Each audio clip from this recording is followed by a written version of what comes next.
This is the end of chapter 11, page 103, middle of the page.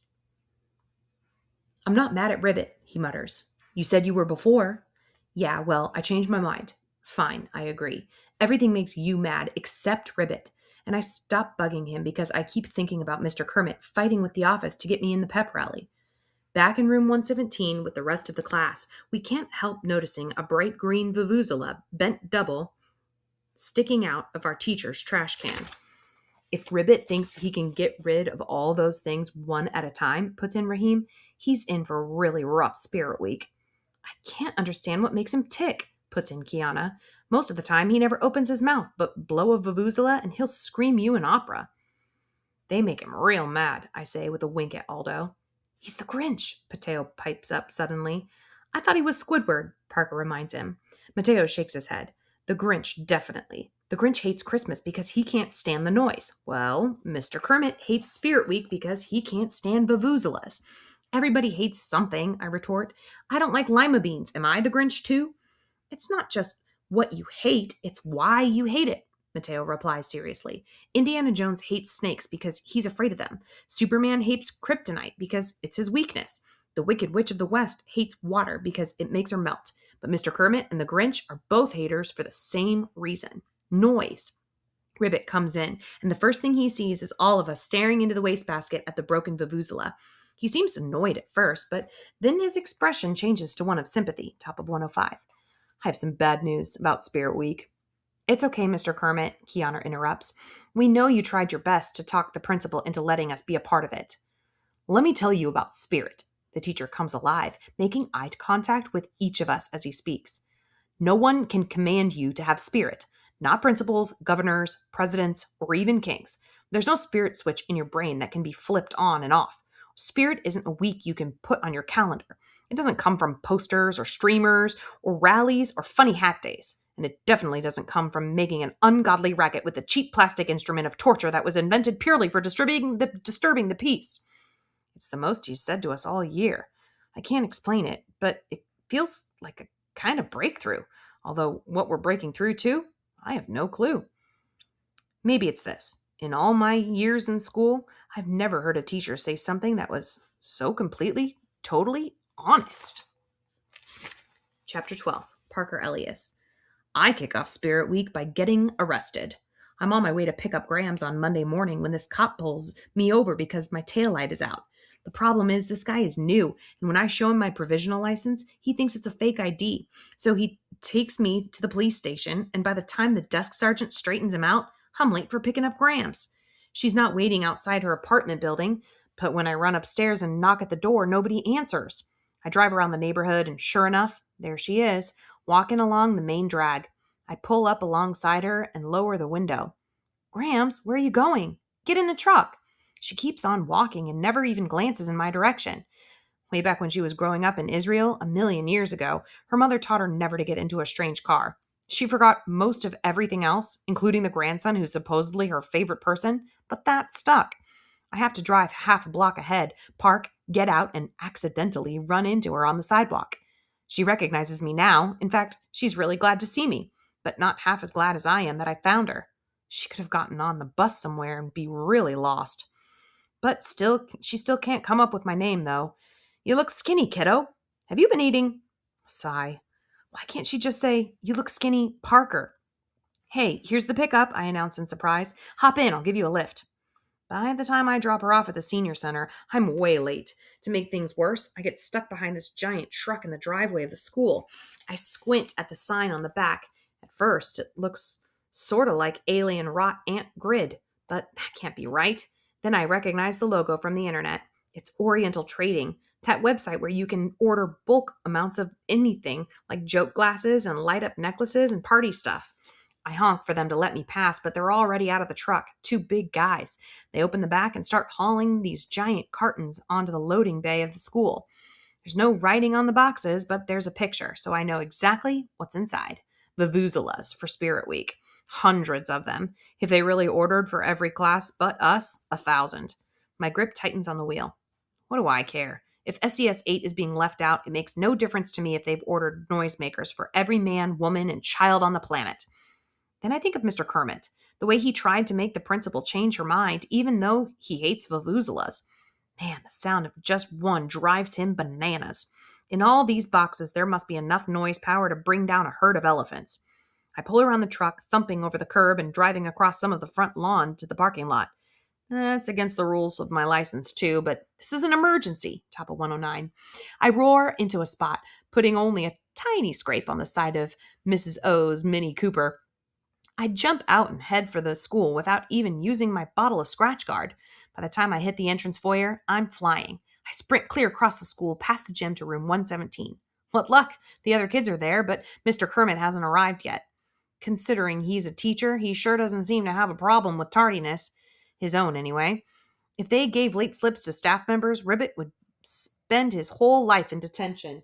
Maybe that wouldn't be a bad thing for someone who loves crossword puzzles so much. The vuvuzelas are coming, I gasp. 1 if by land or 2 if by sea, Barnstorm snorts. Serious, I insist. Oriental Trading is parked out front right now, unloading them. Kiana clues in. Mr. Kermit's going to lose it. And it's going to be hard to get any rest, adds Raheem with a yawn. It's no fair that everybody gets them but us, Aldo complains. I mean, I don't want a stupid vuvuzela anyway, but it's still annoying. Ribbit's right, says Barnstrom. It's fine to have spirit if you really do. Like if your team is winning the championship or something. But to have spirit because your principal tells you to, because of what week it is, that's just dumb. What does school spirit have to do with vuvuzelas anyway? I complain. Because they're loud? So are car accidents. I actually think about that a lot.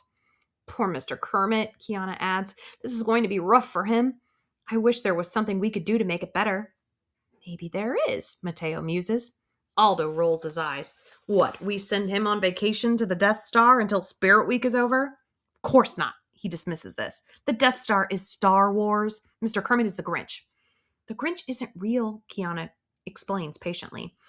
But what the Grinch did can be real, Mateo insists. He didn't like Christmas, so he stole it. All of it. All the Christmas stuff in Whoville. Even the Who pudding and the roast beast. Barnstorm's eyes widen. Steal the vuvuzelas? There are like 7 of us, and I'm on crutches. How are we supposed to carry that many vuvuzelas? They're in boxes, I put in. Big ones, but I don't think they're super heavy. At least the Oriental Trading guys are having no trouble unloading them. Where do we put them? Aldo demands. In our lockers? Mateo is stuck on the holiday TV special. The Grinch loaded the Who's Christmas stuff on a sled to dump off the top of Mount Crumpit. Too bad there aren't any 10,000-foot cliffs around here. That's when it hits me. Guys, what about the river? If you follow the school property straight on past the athletic fields, you'll eventually come to the banks of the Greenwich River, which divides our town in 2. Kiana shakes her head sadly. It's just not practical. There's no way we could move giant boxes all that way. I'll drive, I say suddenly. We just have to load them into my truck. I can't quite describe how I feel. It's not that I'm so anxious to do it, but suddenly it just seems so doable. And knowing it's possible, it feels like we have to try. Raheem looks up from his doodles. We'll get in trouble. No kidding. If we get caught, it's hard to imagine the school will go easy on the kids who hijacked 1,000 vuvuzelas. The answer comes from, of all people, Elaine. We're already in trouble, she rumbles from her spot at the back of the room. This class is trouble. What can they do to us? Put us in here twice? Let's do it. Kiana reaches a hand into the center of our group. For Mr. Kermit. Barnstorm places a crutch over it. I'll show them where they can stick their spirit. Aldo tries to lay his hand over Kiana's, but the crutch is in the way. Nobody tells me what to get worked up about. To the universe and beyond, Mateo exclaims. We all sign on, even Raheem, who is as close to wide awake as I've ever seen him. We have to hurry, I urge. Once the custodians start unpacking those cartons, it's all over. We head for the loading bay, taking the long way to avoid passing the faculty lounge. The last thing we need to is run into Mr. Kermit heading for room 117. Not that he'd ask us where we're going. Luckily, the halls are busy, so nobody takes much notice of us as we loop around the main foyer and backtrack to the storage rooms that connect to the loading bay. Kiana peers around the door frame. Uh-oh. Following her lead, I peek into the storeroom. The loading bay door is still open to the driveway, but the truck is gone. Just inside stand the big boxes. I count. 7 of them, stacked 3, 2, and 2. Mr. Carstairs stand next to them, the packing slip in one hand, a half-finished bagel in the other. Why hasn't he started unloading them yet? I murmured. He's probably waiting for help, Kiana whispers back. That means the other custodians could be here soon. Aldo curses under his breath. How are we supposed to get the boxes with car stairs right there? Mateo has an idea. We need to create a distraction. What distraction? Kiana asks. I can talk to him about the Cimmerillion, Mateo volunteers. That's the creation story for the entire mythology of The Hobbit and The Lord of the Rings, and I'll try to get him to walk away. That's the stupidest thing I've ever heard in my life, Barnstorm hisses. We're going to need a better distraction than that. Definitely, deadpans Elaine. She rears up a heavy black boot and brings it down full force on Barnstorm's sneakered foot. The scream could probably drown out all those vuvuzelas put together. It causes a major freakout in the hall. Mr. Carstairs comes running. What he sees is the school's injured sports hero on crutches howling in agony. The custodian gets his shoulder under Barnstorm's arm, and the two of them begin hobbling in the direction of the nurse's office. Kiana turns accusing eyes on Elaine. You didn't have to do that. He could have just faked it. Aldo chortles. Not as good as that. We race into the loading bay. Oh, gross. Raheem complains. What's gross? I ask. He points. It says on the boxes. They're gross. Kiana throws up her hands in exasperation. That's not gross. That's one gross. It means there's 144 vuvuzelas in each carton. That makes, Mateo does the calculation in his head, 1,008. I thought we were only getting 1,000. It really seems to bother him. Never mind that. I'll go for the truck. I scramble out of the loading bay and jump the 3 feet down to the pavement. I sprint for the parking lot and leap into the pickup. It takes all the restraint I can muster to keep from stomping on the grass. The last thing we need is for my squealing tires to attract the attention of every adult in the school. Suddenly, my perforated muffler doesn't seem like such a great asset either. It may sound cool, but we're trying for stealth here. I get out and scramble out onto the platform to help with the loading. You know all that stuff about vuvuzelas being light? Well, that goes out the window when you're lifting a box with 144 of them. On the plus side, we've got Elaine, who could lift the load and the loading bay with it, and maybe the truck too. Kiana and Mateo pile in beside me, but Aldo, Raheem, and Elaine have to jog alongside the pickup. I pull around the side of the school and then jump over the curb and start driving slowly along the grass. I glance at the rearview mirror and see Elaine flashing me a thumbs up. I normally try to have as little interaction with her as possible, but right now the gesture gives me heart, because I'm pretty scared at this point. Are we crazy? Probably, but that's not the part that bothers me. My main worry is that none of this is covered by my provisional license, and if it gets revoked, who's going to pick up Grams every morning and drive her to the senior center? Chapter 13, Mr. Kermit. No one can stop the passage of time. I've tried. Can't be done. Case in point, every year in early October, Spirit Week comes along. It's like death and taxes. Actually, my 106-year-old grandfather is doing a better job at putting off death than I am at avoiding Spirit Week. There's only one word for it: inevitable. At the sight of the truck from Oriental Trading, I head for the faculty lounge, fill the toilet bowl with coffee, and sit in the dark corner, steeling myself for what's ahead. My fellow teachers cast sympathetic glances in my general direction, but no one approaches me directly. They know there's nothing they can say. Already those South African air horns from Hades have begun to sound in the halls. Once the mother load is passed out, the noise will be beyond imagination. When the cacophony starts, I resolve to close my eyes and dream of June, of early retirement, of another life beyond these walls. I'll unwind, relax, maybe travel, avoiding South Africa, of course, and any other country where vuvuzelas are part of the local culture. That's the only thing with half a chance of getting me through this. The thought that this Spirit Week, awful as it is, will be my last. I arrive at room 117 to find it empty. For a fleeting instant, I toy with the possibility that my dreams have come true, and every single one of the students is absent on the same day. Maybe they all gave each other mono. That would mean I could miss Spirit Week altogether. The intercom interrupts that pleasant thought. Mr. Kermit, it's Bonnie Fox in the nurse's office. I've got Bernard Anderson here with me. The name doesn't ring a bell. Bernard? You know, the boy they call Barnstorm? Someone stepped on his foot, but when I asked for a name, he clammed up. I'm worried that there might be some kind of bullying involved. I almost ask if the others are there with him, but I keep my mouth shut. On the off chance that it's true, she might send them back.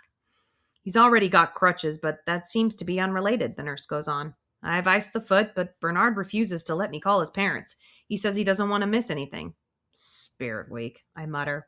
Even students who are deliberately excluded still find something irresistible about this three-ring circus.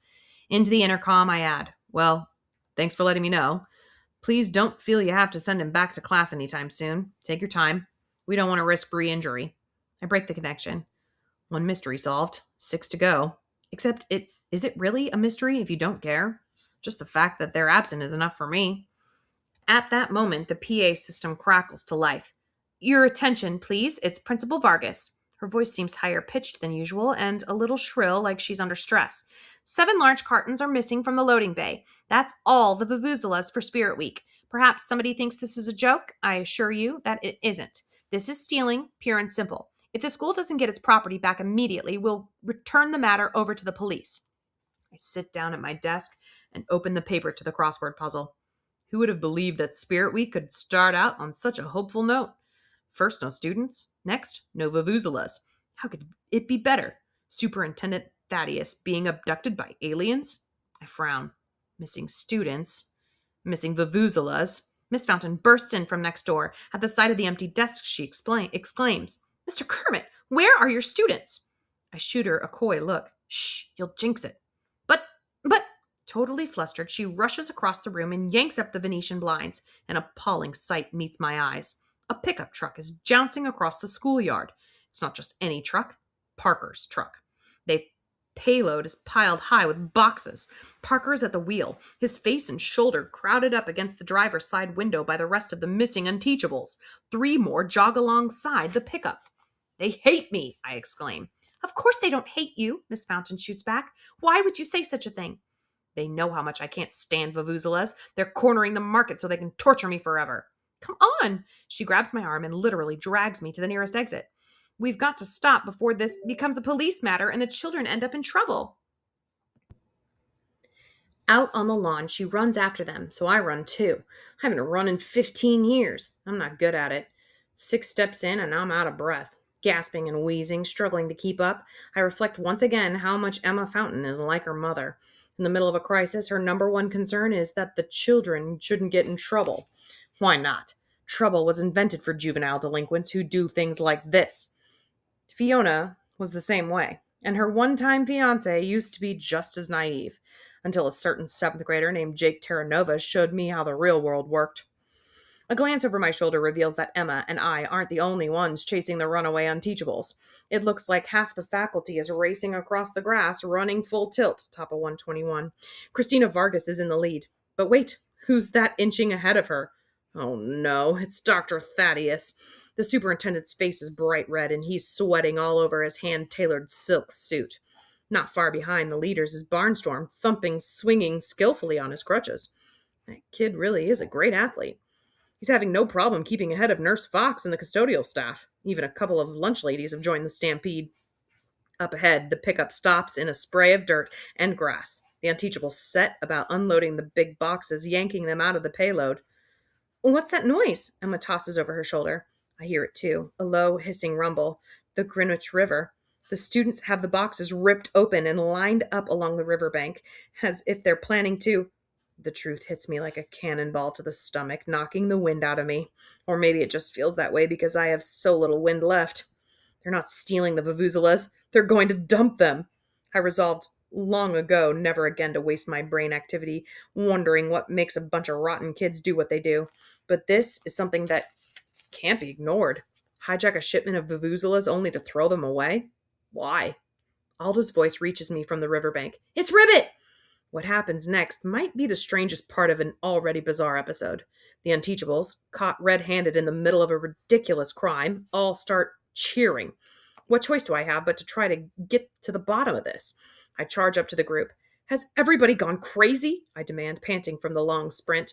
"What could possibly be the point of—" That's all the breath I have left. I double over, clutching my thighs, gasping. "We did it, Mr. K," Parker crows. "We got the vuvuzelas, all 1,000 of them."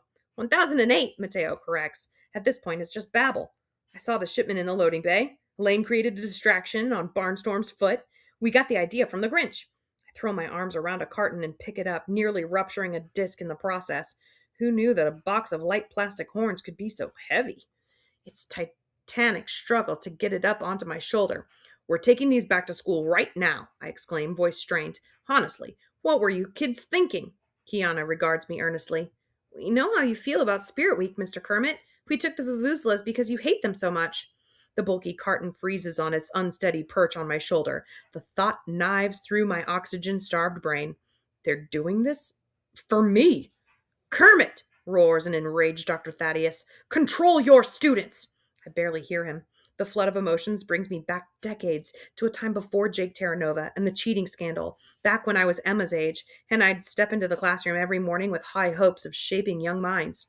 The mere memory of the teacher I used to be causes my posture to straighten, and that might explain why the giant box of vuvuzelas overbalances. I cry in alarm as the carton tips over, taking me with it. As I fall, 144 go Golden Eagle vuvuzelas drop out of the container into the water. I'm only a split second behind them, plunging headfirst into the river in a not too graceful reverse swan dive. The cold water delivers a shock to my central nervous system, starting my heart beating triple time. Shivering, I break the surface just in time to see my students scrambling, tumbling, jumping, and belly flopping to my rescue. Even Barnstorm joins the mission, flinging aside his crutches, hurling himself into the drink. In the process, the kids manage to overturn the other boxes and kick most of the remainder of the shipment into the river with them. It's a moment that's definitely not covered in Teachers College, standing with your entire class in chest high water while 1,008 bobbing vuvuzelas drift off downstream.